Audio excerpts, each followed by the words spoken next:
Hey guys, so in this video I'm going to talk about how to get the right temperature for your animals. Lots of people ask me all types of questions about what size heat pad do they need, or what wattage heat lamp do they need, and stuff like that. And really it's not that simple of an answer where you could just say a certain wattage or a certain size heat pad. What you have to do is get a quality thermometer. You can use one that has a little sensor unit at the end of a cord, so you can put that down in the bedding. Like if I was gonna test in this tank, I have a heat light over on the side, I would put a little thermometer right down in where he's sitting, like near the bottom of the cage, and see what that area gets. What you would do with a heat light then is, just like the turtle tank, usually one of these basking areas is under this light. It just got sucked over there, I guess. But in the turtle tank, geez, it looks like my filter's not running. I don't see much water movement. I'm gonna have to check my filter. I guess the plant's moving though.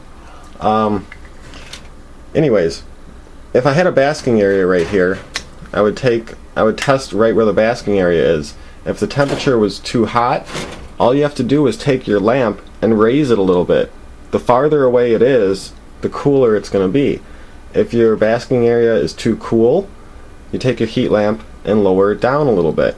So the wattage of the lamp matters a little bit, but it really, you can adjust the height of the lamp. That's going to be what matters. You can't just take a heat lamp, put it on your tank, and not test the temperature, because you have no idea how hot it's going to be depending on how far that heat lamp is. Now another great tool is this Temp Gun. It's an infrared thermometer basically. So what you can do with this, it might not work so great because the water temperature is probably what it's going to read, but if there was a basking area there, I could point this there and hit the button and see it's going to tell me the temperature of the screen, which is my room temperature.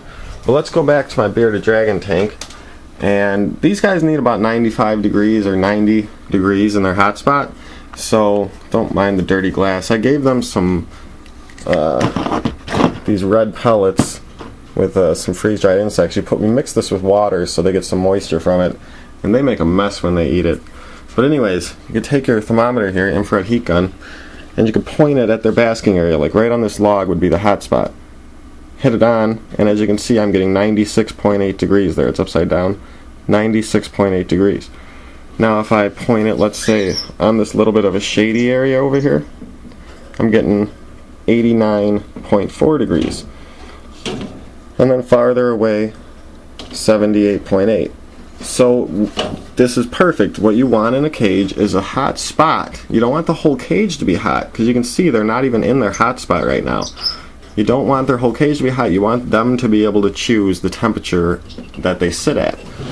So that's how you do it. Now if this was too hot, I would take my heat light. They both give off heat. One's a UVB, one's just a ceramic heat emitter. But if this area was too hot, I would raise those lights up a little bit. If this area was too cool, I would lower those lights down a little bit. So you can see how I don't just have my lights sitting on the top of the cage. That's because it was way too hot in there with the lights that low. That's why I've got them up here on the ceiling, on the wall, and at this height is about a perfect height for them. So that's how you determine what the temperature should be. Now for leopard geckos and other types of animals that you might use a heat mat for, any leopard gecko, you're going to want either a medium or small, probably, heat mat. That way there's only a small portion of their cage that's hot. If you only got one leopard gecko in the tank, I'd say get a small heat pad, because that way if they want to go in the hot spot, they can go and sit on the heat. But usually they'll want to be kind of in mid-range. Sometimes they'll want to be in the cooler spot. So if you're getting a leopard gecko, definitely go with a small, medium at the largest heat mat. You definitely don't need a large heat mat. You do not want to heat the whole cage.